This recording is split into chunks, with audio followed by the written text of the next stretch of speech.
miles per hour. This storm was located near Glen Rose, moving east at 20 miles per hour.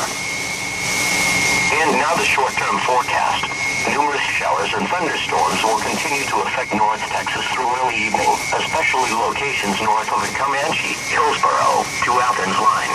Periods of moderate to heavy rainfall, small hail and wind gusts to 40 miles an hour will accompany the stronger storms. A few storms may briefly become severe through 7 p.m., mainly west of the Jacksboro to Hamilton line. Any severe storms that do form will be capable of producing large hail and damaging downburst winds.